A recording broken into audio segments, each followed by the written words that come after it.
My name is Inika. Welcome to my YouTube channel.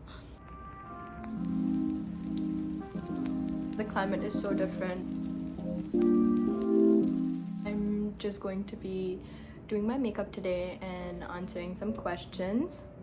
A lot of people asked about how I've been, and well, first of all, thank you for asking. Thank you for caring. I haven't been posting so much about like my personal life lately.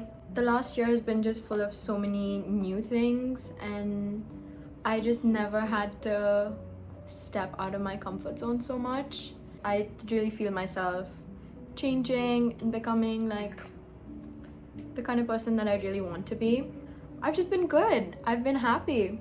I've been maybe the happiest that I've ever been in my life. I've like stopped stressing out about things so much.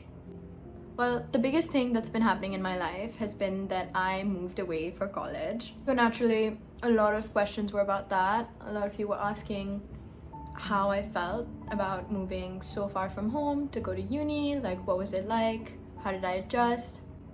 I'm just gonna keep it short.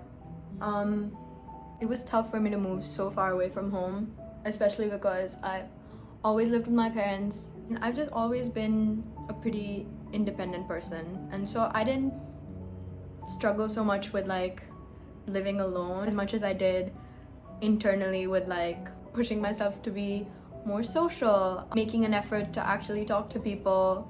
And also like I really struggle with the weather affecting my mood a lot. Like I just get so affected by small things, and that was one of the biggest things that I had to work on. I think over the year I've really become a lot more independent at handling my emotions in specific,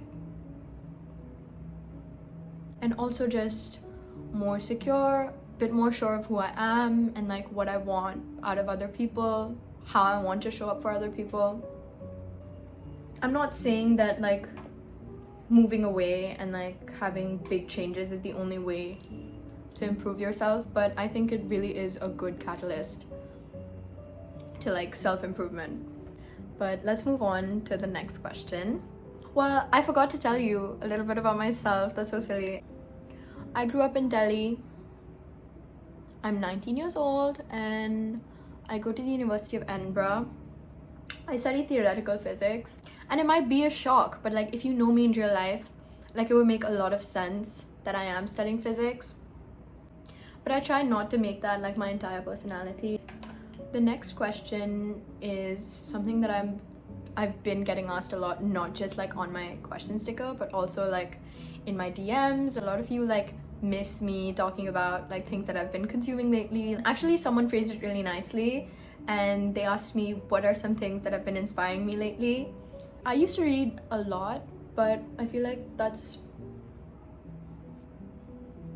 really changed over the last year, just because I've found new hobbies and like more fun social things that I like to fill my time with. One of my biggest goals for myself was that I just need to stop having such a like closed off life, and like I just want to experience things from other people's points of view as well.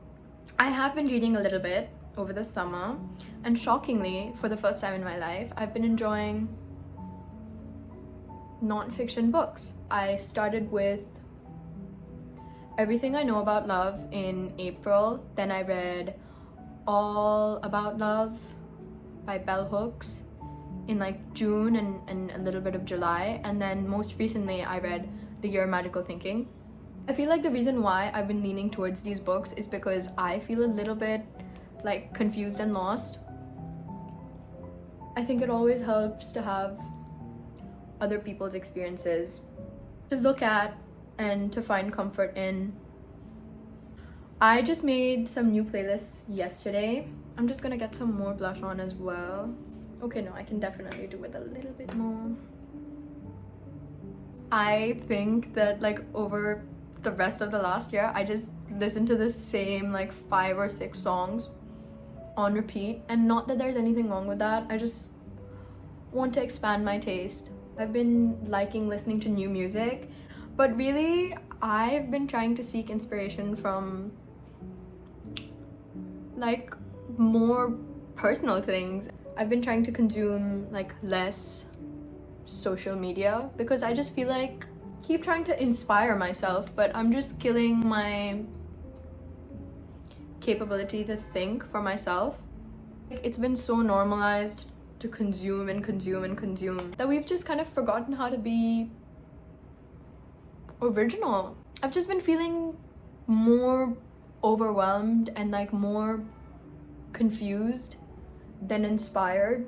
I've just been trying to find like a more authentic self, which brings me to my next point: how to be more mindful and build an inner paradise, especially in stressful surroundings. I do have many incredible friends at college, and it's been really lovely to have that kind of environment.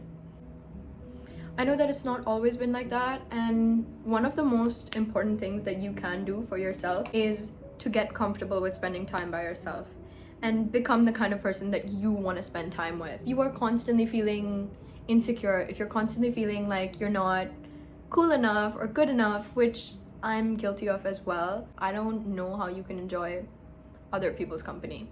Really, to put it simply, trying to be a better friend to yourself is really important. And it seems like it's not really gonna help you that much to separate your life from like your online life, but I can attest that I have felt a huge difference in myself once I started actually finding hobbies that don't involve the screen. It's not something that you should do because you feel pressured to do it, but things that you do because they genuinely bring you joy, because they genuinely make your life that much better.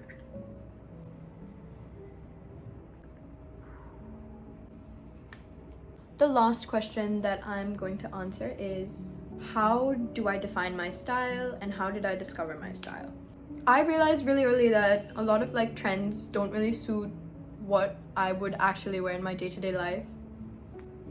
Obviously, social media can be a really good tool to find new things and to find your style, but I just don't think it's helpful for you to buy into every single trend that's going on as a way to try and discover what you really like to wear. I've had many different phases, and I'm guilty as well of trying to be on the trend train. I would say I like really simple classic pieces. I'm not going to be a liar and say that I don't also like things that are trending and I don't also buy into like trends, but I do think that I've reached a point where I can actually identify when a trend can be incorporated into my like everyday wardrobe. Don't just mindlessly buy things because they look good on someone else. And when you are looking for inspiration, try and look at people who look like you. Once I moved to college, I just stopped dressing for occasion and I kind of started bringing my own style into like my everyday life and the way I wear clothes. You might shock yourself with how different your style is going to be when you start thinking of it from a more functional perspective rather than just like, I want to look cute and I want to take pictures for Instagram. It is like a huge learning curve. At least it has been for me. Experiment, try new things, buy more consciously. Think about like whether you actually want things or not. That's all that I'm going to be talking about today. Thank you so much for watching, and I hope that we can get to know each other better and that you can have a new perspective on my life through this platform.